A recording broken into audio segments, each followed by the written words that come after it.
그 사랑. 말씀은 여러분들이 잘 알고 있는 야고보서 1장 13절에서 그 14절까지의 말씀을 준비하였습니다. 예, 다 같이 두 절밖에 안 되니까 다 같이 합독하도록 하겠습니다. 시작. 사람이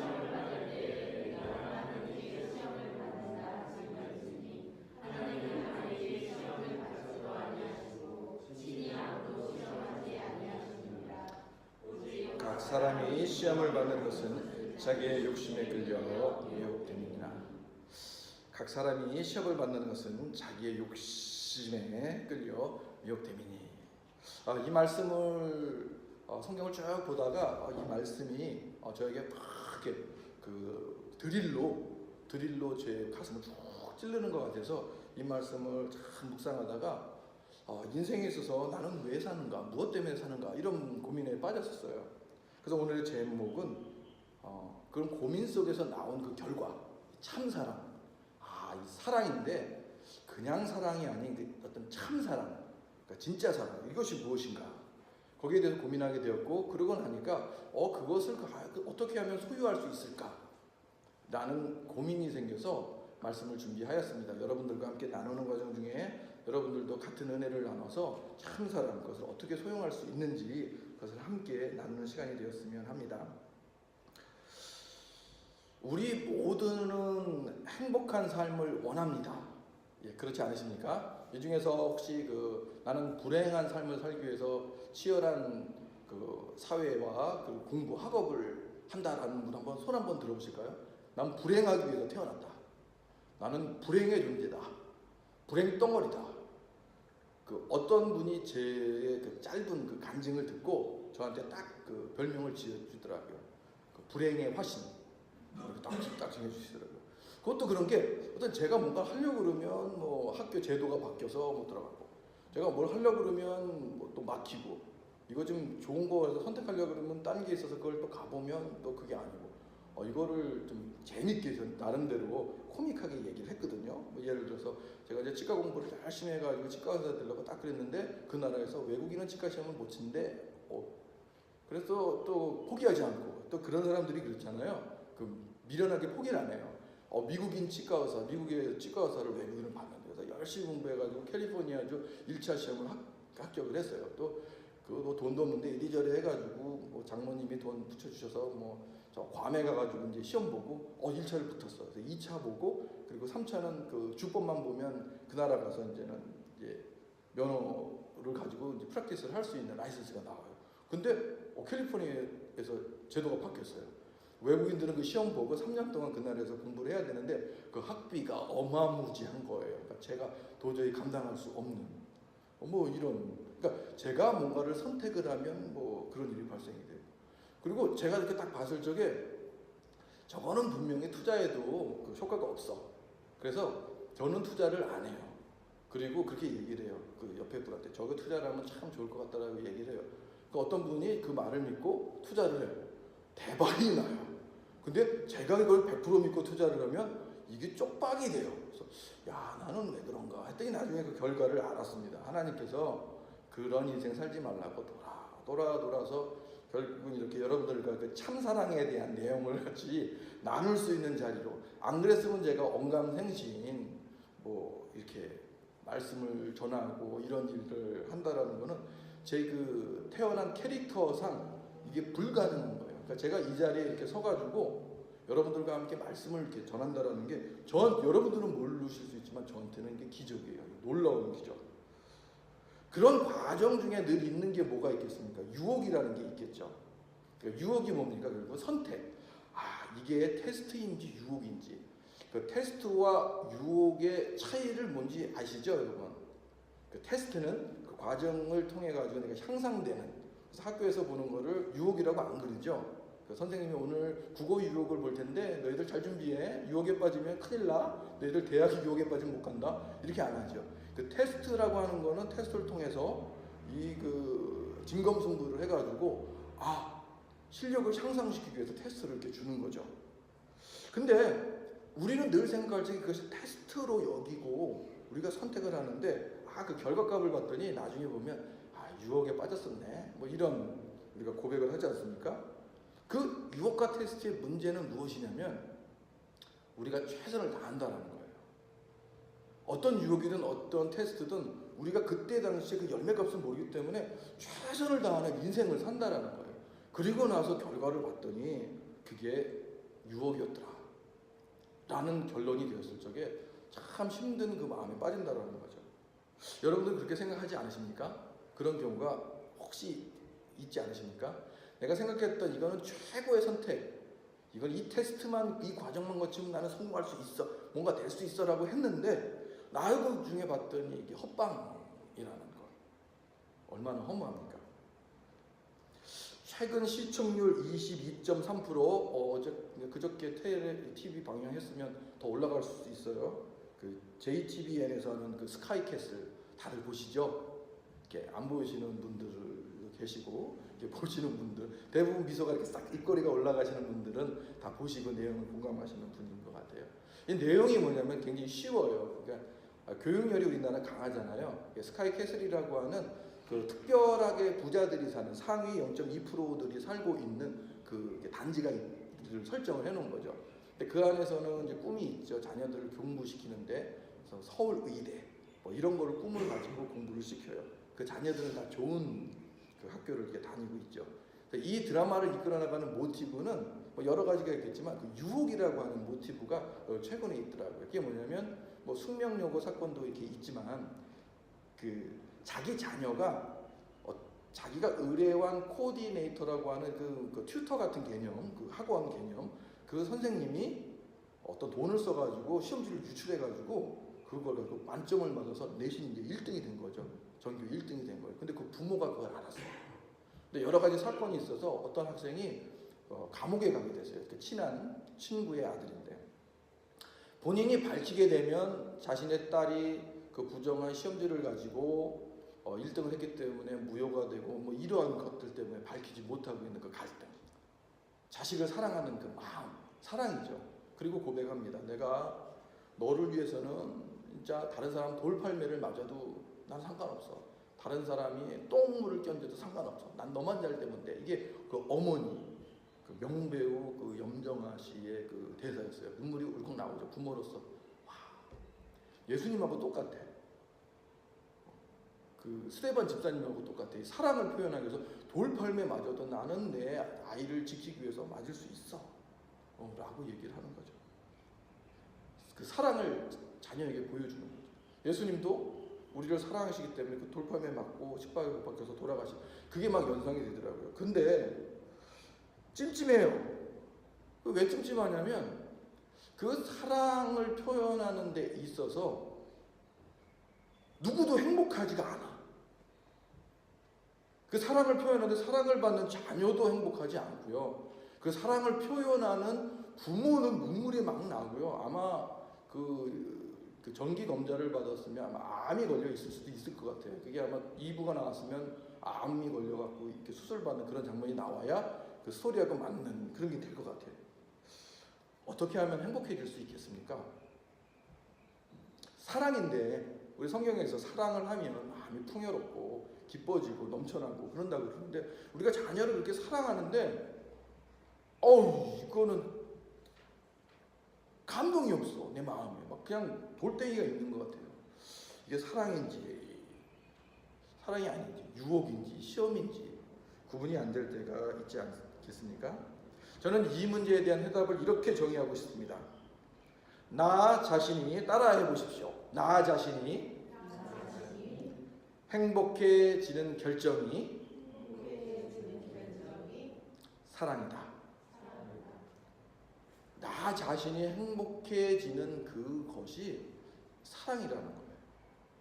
내가 사랑을 표현하는 데 있어서 헌신과 희생이 있을 수가 있어요. 사랑은 그것을 포함하는 것이기 때문에.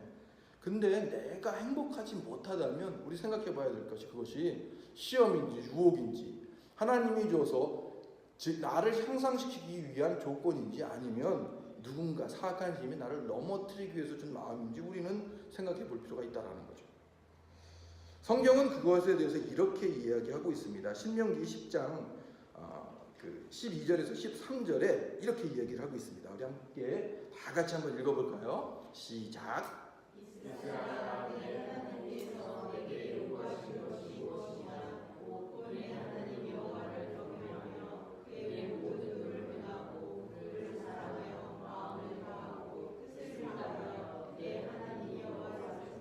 (13절입니다) 내가 오늘 내 행복을 위하여 내게 명하는 여호와의 명령과 규례를 지킬 것이 아니냐.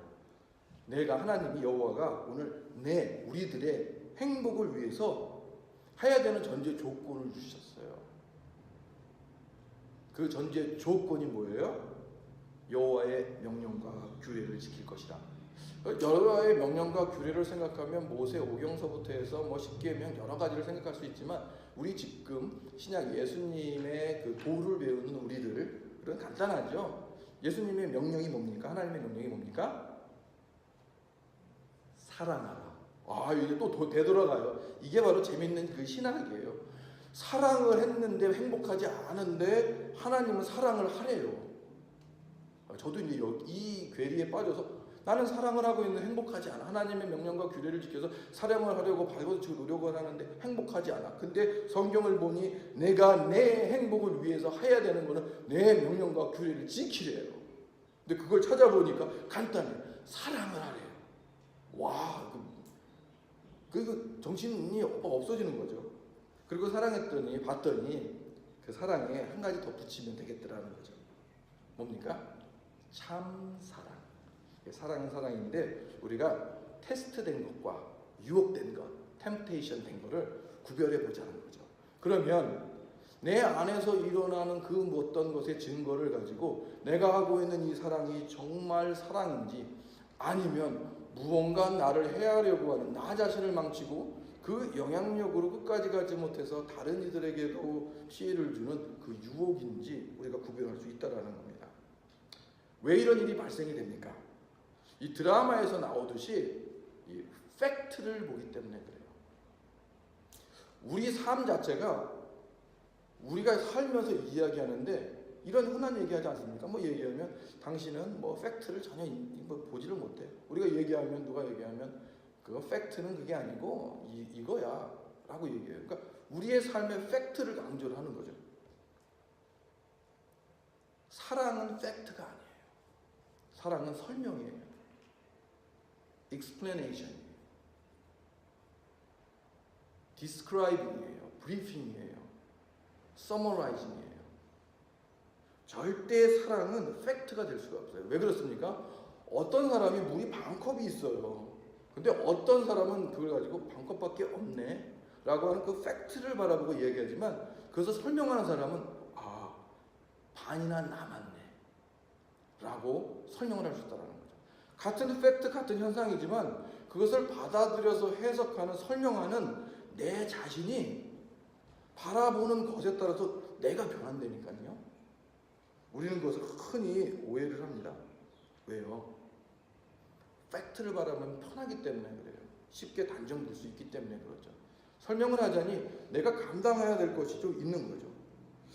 대한민국이 왜 이 세계에서 가장 유명하다고 높다는 교육열을 갖고 계신 줄 아십니까? 우리 이제 소개해드리겠지만 저희 집에 이제 홈스테이 이렇게 하러 온 우리 정빈이 부모님 오늘 예배를 참석해 하셨는데 태어날 때부터 조기 교육에 난리죠. 아마 여기 여러분들도 다 이렇게 한 번씩은 해보셨을 것 같아요.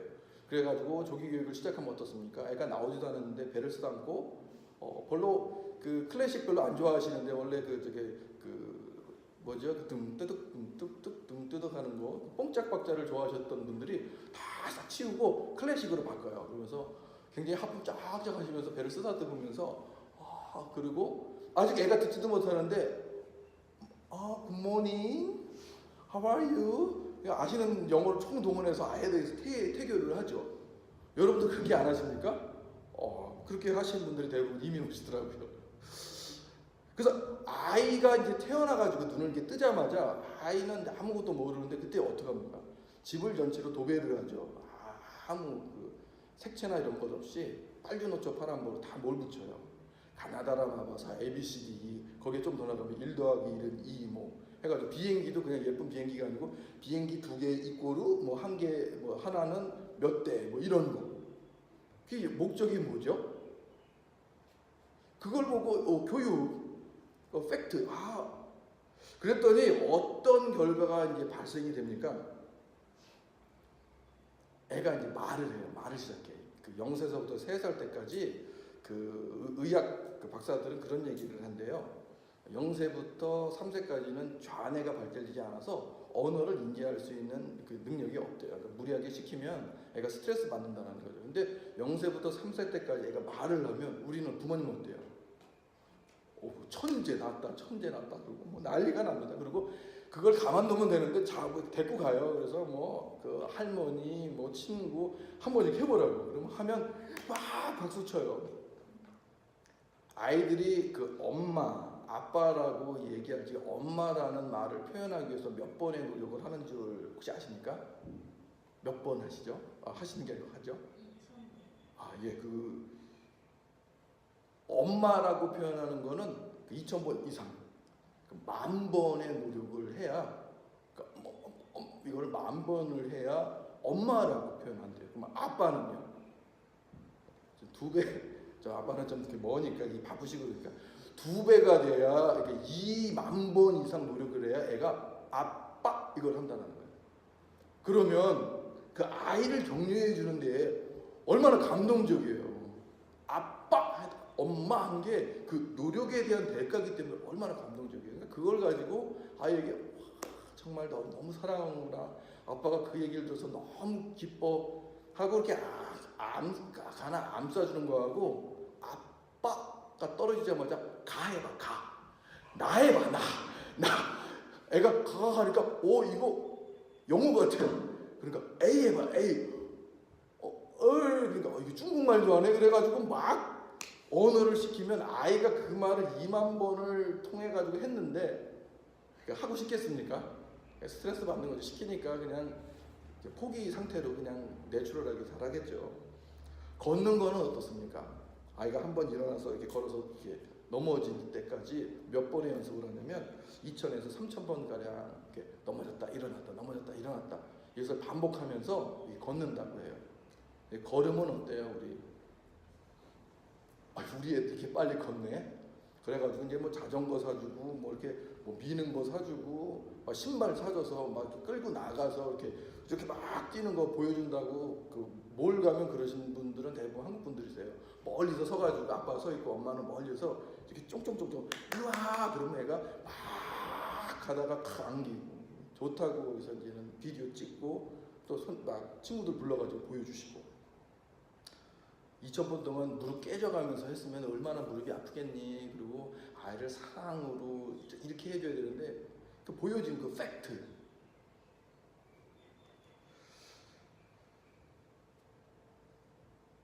이 뭔가 부모님이 생각하는 사랑들이 조금씩 뭔가 변하고 있는 것 같지 않아요? 그리고 자라다 보니까 우리 그 어머님들이 가장 좋아하는 우리 아이가 천재 아니야? 이렇게 하면서 가장 좋아하는 그 우유가 뭐예요? 잘 팔리는 우유가. 아인슈타인 우유. 절찬리에 판매되는 거 천재 아니야? 어릴 때부터 아인슈타인 우유 똑같은 성분에 똑같은 재질에 포장만 틀린데 20%가 비싼데 막 먹이는 거예요. 우리 아이가 천재 아니야? 아인슈타인. 유치원 때까지도 천재로 알았어요. 이제 초등학교 시험지를 이렇게 딱 받았는데 그 팩트만 이렇게 그 엄마한테 부모님한테 받았던 아이들이 이런 그 답을 써냈답니다. 문제. 산에서 여러분도 한번 맞춰보세요. 산에서 밥을 지어 먹으면 안 되는 이유. 이게 초등학교 진짜 문제입니다. 산에서 밥을 지어 먹으면 안 되는 이유. 우리 뭐 다 지혜가 있으니까 다 알겠죠. 근데 우리 초등학생이 이런 대답했답니다. 거지로 오해받을까봐. 이게 팩트. 딱 산에서 이게 추하다는 거예요. 산에서는 그러면 안 되는 거야.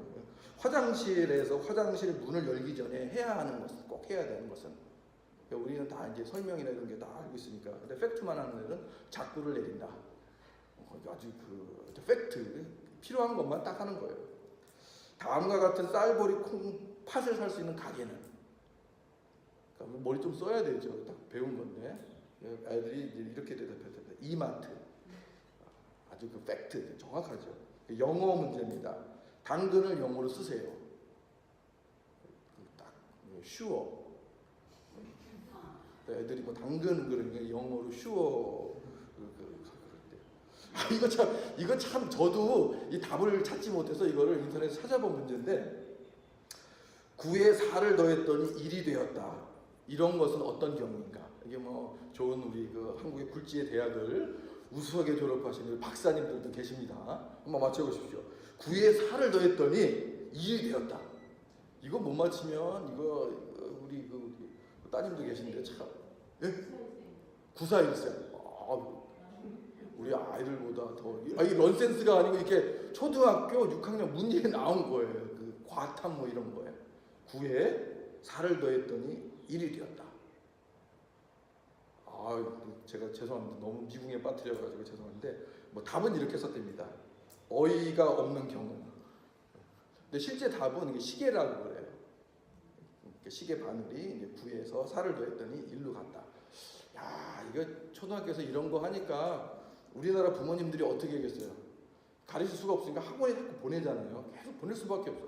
왜냐면 학원에서는 이런 걸 잘 정리해가지고 다 가르치니까 이런 문제가 나오면 이걸 어떻게 보통 머리로 맨사 아닌 머리로 딱 시험 문제 나왔을 적에 30초 안에 이거를 시계 쓸 수 있는 사람이 몇이나 되겠어요? 우리 다 생각하죠. 9에서 4를 더하면 1이 되면 이거 진짜 어이없는 경우인데 다 똑같잖아요. 우리 애들 보통 생각하고. 근데 시계라는 답을 학교에서는 원하는 거죠.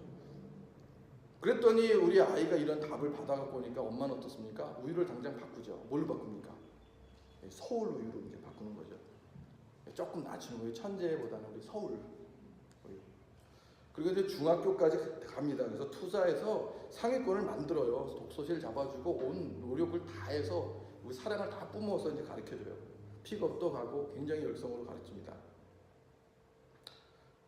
근데 중학교 올려보냈더니 이 중학교에서 다니는 애들이 또 다 날고 기는 애들이 또 와 있잖아요. 성적이 또 그렇게 좋지 않아요. 그래서 어머니가 또 결정합니다. 서울 우유에서 무슨 우유로 바꾸겠어요? 연세 우유로 이제는 바꾸죠. 연세 우유로 조금 낮추다 보니까 마음이 좀 넉넉한 것 같아요. 그래서 이제 공부를 계속 시키고 공들여서 하는데 이제 사춘기를 딱 만나네요. 그러니까 성적이 또 이렇게 좀 떨어지기 시작해요. 그러니까 연세 우유에서 이제 바꾸는 우유가 뭐 대만 우유는 유학이에요. 아직 거기까지 생각하면 안 돼요. 건국 우유, 건국 우유로 이제 다 바꿉니다. 그러니까 이쯤 되면 이제 부모님이 이제는 악에 맞추시는 거죠. 그 삶의 노력을 다 이렇게 투자를 했는데, 이게 그런 거구나. 자식은 어떻습니까? 애들도 이제 막 나가는 거죠. 이제 그래서 부모님하고 얘기를 하면 뭐 이제 키도 크죠, 등치도 크죠. 부모님이 이렇게 막 이렇게 뭐 손찌검 하려고 그러면 손 딱 잡으면 꼼짝도 못하는 이제 고등학생 뭐 이렇게 됩니다. 그리고 얘기를 하면 자녀들이 눈을 딱 이렇게 부다리면 그 까만 자의 20%, 하얀 자의 80% 나면 부모님들은 일단 기가 죽어요. 행복해지려고 하는데 최선을 다한 사랑을 펼쳤는데 결과값이 그래요. 그래서 모처럼 그 아버지가 뭐 뉴질랜드는 그런 경우가 적지만 아버지가 자녀하고 함께 지내려고 이제 얘기 좀 하자. 이제 오늘부터는 나 우리 자녀들하고 얘기를 할 거야. 그래서 매일 1시간씩 얘기할게. 그리고 이제 퇴근해서 자녀를 부릅니다. 얘기 좀 하자. 이제 난 너하고 이제는 얘기할 거야. 뭐 시기 늦었죠. 왜냐하면 뭐 수년 동안 자녀와 얘기한 적이 없는데 그 얘기하자 그러니까 그게 얘기가 한 5분 정도 하다가 이제 훈계로 접어들고 아이는 또 이 고통스러운 거죠. 그것을 깨달은 부모님이 냉장고 문을 엽니다. 속이 타고 그러죠. 그랬더니 어머니가 지혜로워서 우유를 싹 바꿔버렸어요. 무슨 우유로 바꾸겠습니까? 저지방 우유. 지방으로만 안 내려가고 이제 서울 지역에만 좀 있으면 되겠다 해서 저지방 우유로 싹 이렇게 바꾸는 거죠. 이게 우유로 비교를 했지만 부모님이 바라는 자식의 자녀들에 대한 예만 듭니다. 이 성공이라고 하는 그 관점을 그 스카이캐슬이라고 하는 그 드라마에서는 서울대학교 의대로 딱 이렇게 정해놨어요. 그러니까 그곳에 가면 인생에서 보는 가장 화려하고 성공했다라고 하는 그런 모습들, 그다음에 하버드대 뭐 이렇게 이제 정해놨어요. 그 부모님이나 자녀들이 매 순간 한 번도 쉬지 않고 최선을 다해서 한 그것에 대한 결과값이 이게 허무하다라고 하는 결과값으로 다가설 때가 있습니다. 오늘 본문은 이러한 우리들의 항변에 대해서 야고보는 이렇게 얘기를 합니다. 14절에 오직 각 사람이 시험을 받는 것은 자기의 욕심에 끌려 미혹됩니다. 우리가 이런 생각을 하는 것이 혹시나 우리 부모님이 그리고 우리 자신이 물질이 없는 사람은 물질 때문에 그 피해 의식 때문에 물질을 더 주려고 뭔가를 희생을 하는 것을 추구하고 내가 이 부분이 너무도 아름답게 보이는데 좋아 보이는데 그것을 우리 자녀에게 얘기하면서 그것을 나 말고 이루어지게끔 하려는 그 마음 그런 마음들이 때문에 둘 다 행복하지 않는가. 이렇게 우리 자녀들이 실망시키는 모습을 보면서 우리는 이런 말을 합니다.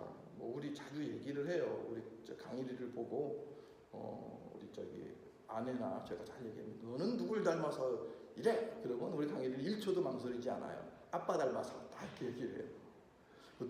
누굴 닮았겠습니까? 우리 자녀들이 뭐 X, Y 염색체가 있는데 Y 염색체 그 성별을 구별하는 거 빼고 X 염색체. 그러니까 정확하게 부모 인자 반반 나눠서 우리 자녀가 태어나는 거거든요.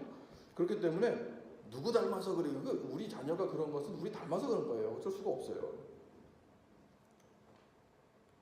아프리카의 어떤 부족에서 원숭이를 사냥하는 방법이 유명하다고 그럽니다. 여러분도 아실지 모르겠지만 이렇게 호리병처럼 해가지고 바나나를 넣는데요. 그러면 그 원숭이가 손끈을 이렇게 꼬아서 그 안에 집어넣어가지고 이게 딱 이렇게 집는데요.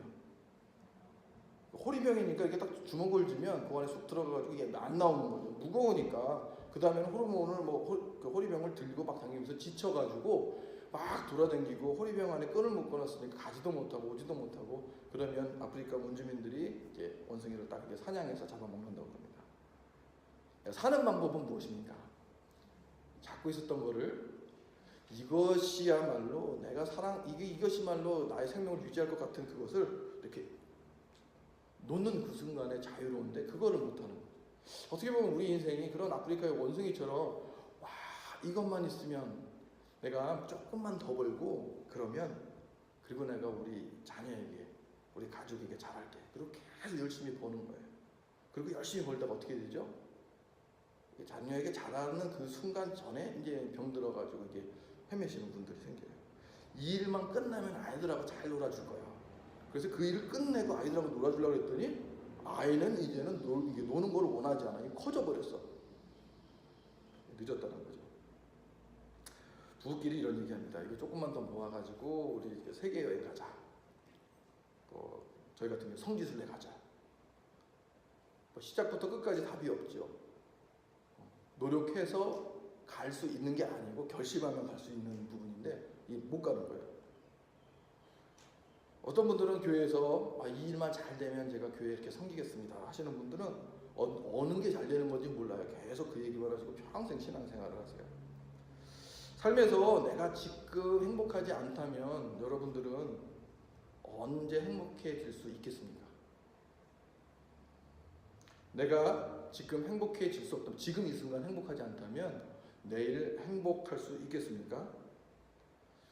왜냐하면 성경에서 얘기하는 그 해피에 대한 개념은 우리가 알고 있는 그런 외부적인 환경이 하는 해피가 아니고 joy, rejoice라는 표현을 씁니다. 일반 해피라고 하는 의미가 아니라는 거예요. rejoice라고 하는 건 뭐냐면 대단히 기뻐 차고 넘친다라는 뜻이에요. 그러니까 rejoice라고 하는 거는 이건 끝이 없는 거예요. 내가 내 안에 이미 충만해서 이게 흘러 넘치는 것.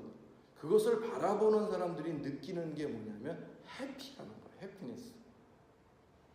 그러니까 우리는 행복하다라고 느끼는 거를 외부에 있는 것만 의지하는 건 뭐냐면 남들의 행복한 모습, 자녀의 행복한 모습을 기대하면서 내가 해피니스를 취하려고 한다라는 거예요.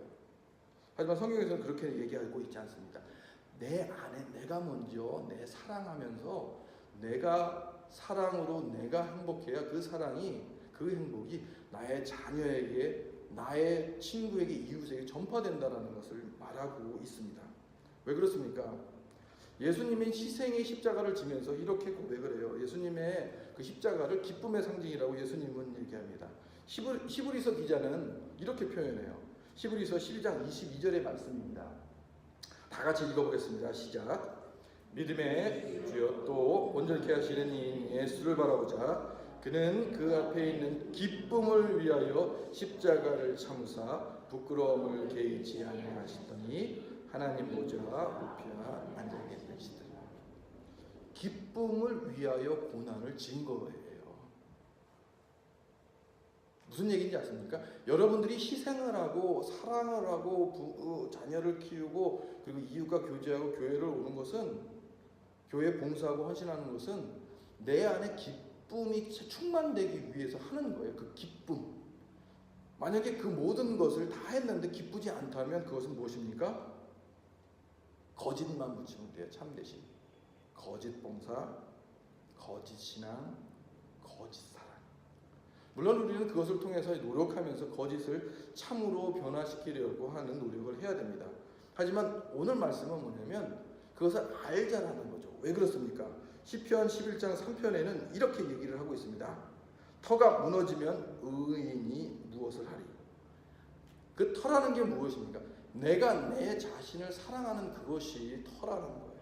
여러분들은 여러분들 자신을 얼마나 사랑하고 계십니까? 정말로 여러분들이 여러분들 자신을 사랑하십니까? 여러분들이 여러분 자신을 자식보다도 사랑하십니까? 우리는 그 딜레마에 빠지는 거예요. 나의 모든 것을 다 드려서 나의 자식, 나의 가족 헌신하리라. 행복하지 않다라는 거죠. 내가 그 행복하지 않음이 나의 자녀와 주변에 행복을 끼칠 수 없음으로 발견된다는 것은 나중에 시간이 많이 지나서 그 열매를 보고 우리가 깨닫는다는 거예요. 늦는다는 거죠. 오늘 여러분들과 나누고 싶은 것이 이것입니다. 이 세상의 모든 것보다 더 많이 가진 솔로몬은 아가서라고 하는 그 전도서, 아가서 전도서를 통해서, 특별히 전도서에서 이 모든 것이 헛되다라는 고백을 32번이나 합니다. 그것은 무엇이냐면 솔로몬은 그 많은 것을 갖고 훌륭한 왕이 될 수 있었지만, 다른 사람이 보기에 행복하다라고 느낄 수 있었지만 그 자신은 행복하지 않았다라는 거예요. 늘 죄책감에, 늘 정치를 잘하기 위한 그런 고독감에 빠져서 행복하지 못했다라는 거죠. 여러분들 안에 여러분들이 하는 생각과 여러분들이 하는 행동과 여러분들이 꿈꾸고 있는 마음에 여러분들이 먼저 여러분들을 사랑하기를 주님의 이름으로 축복합니다. 여러분들이 여러분들을 사랑하지 않으면 이 세상에 그 누구도 여러분들을 사랑할 수가 없다라는 것. 그리고 제가 제 자신을 사랑하니까 다른 사람이 어떤 환경으로 저에게 대하더라도 사랑으로 받아들인다는 거죠. 제가 제 자신을 사랑하지 않고 나는 이런 놈이야, 왜 나는 진짜 이렇게 해서 돈도 벌 수 있고 좀 이렇게 해가지고 좀 남자답게 좀 탁 하고 집에 들어와서 딱 양발 탁 벗어던지고 옛날처럼 지갑도 두막에서 탁 집어던지고 밥 좀 차려줘, 다 멋있게. 남자 얼마나 멋있습니까? 다 이렇게 하면 되는데 왜 나는 이런 어려운 걸 결정해가지고 이 모양 이 꼴으로 사고 맨날 주부습진, 주부습빔 좀 걸렸으면 좋겠는데 이 손바닥이 두꺼워서 주부습찜은 잘 안 걸리고 좀 표도 내야 되는데 또 칼질도 잘해서 요즘은 칼질하다가 손도 잘 안 비고, 그러니까 표할 것도 없고, 또 전기 오븐은 비싸다고 전기 안 쓴다고 그래가지고 거기에 오븐에 댈 일도 없고, 그러니까 이게 뭔가 보여지는 일이 없으니까 내가 이렇게 살아야 되나, 내 자신을 자꾸 이것밖에 안 되는 인간인가 이랬더니 저의 사랑을 갈구하는 아내가 이렇게 좀 싫은 소리를 하거나 뭐 이렇게 야단이나 꾸중 같은 거를 하면 그게 상처가 되더라고요. 그래서 제가 제 자신을 사랑해요. 아니야, 나는 괜찮아, 이 정도면 뭐 훌륭해, 이 정도면 아주 뺀질뺀질해, 괜찮아, 아직 살만해. 그리고 제가 제 자신을 막 사랑하려고 노력하고, 그리고 제가 좋더라고요. 제가 스스로 저를 생각하는데 괜찮은 놈이야, 어디다 내놔도 괜찮을 것 같아요. 그러니까 사랑을 안 받아주고 핸드폰으로 머리를 막 찍으려고 그래도 아내가 그래도 그게 사랑스럽더라고요. 여러분들도 뭐 이렇게 얘기를 했는데 집에 가서 핸드폰도 찍힐 수도 있지만 그래도 그 기쁜 마음이 들더라고요. 아, 이것이구나. 우리가 사랑하는 참 사랑은 그 팩트가 아닌 바로 설명이구나. 우리들의 인생을 현상인 팩트, 사실로 바라보지 않고 그것이 과정이고 설명이라고 생각하는 그 순간에 아, 내 마음이 행복해지고 충만해지는구나 라는 것을 깨달았습니다. 사랑하는 우리 큰사랑교회 성도 여러분, 내 안에 기쁨과 사랑이 먼저라는 거 잊지 말기 바랍니다. 여러분들의 남편, 아내, 명예, 돈, 건강, 그 터전은 언제든지 무너질 수 있습니다. 여러분들의 자녀 어느 순간에 남자면 여자 만나면 이렇게 슉 가버리고 여자는 남편 만나면 또 슉 가버리고 이렇게 빠이빠이 할 수 있어요. 여러분들의 남편, 아내 든든할 것 같았는데 어느 날 갑자기 자고 일어났더니 숨을 쉬지 않아서 흔들었겠더니 그냥 그대로 저 세상 갈 수도 있습니다. 내 안의 기쁨, 그 기쁨이 결국은 내 주변을 행복하게 하고 그 오늘 이렇게 기쁜 날, 이 하루가 천금 같은 이 기쁜 날에 내가 내 자신을 사랑하지 못하고 다른 사람을 사랑하려고 노력하는 그 수고, 헛된 수고 하지 말기를 바랍니다. 먼저 나를 사랑하고 내가 나에게 만족하고 나는 너무 괜찮은 사람이야. 이 정도면 됐어. 나보다 더한 사람은 없어. 라고 할 때 그 안에서 뿜어나오는 예수 그리스도의 향기, 에너지는 분명 여러분들 자녀가 배울 것입니다. 여러분들 주변의 친구와 이웃이 영향을 받을 것입니다. 우리 큰사랑교회 성도 여러분들은 그런 에너지를 갖는 튼튼한 신실한 주님의 자녀 되기를 주님의 이름으로 축원드립니다. 기도하겠습니다.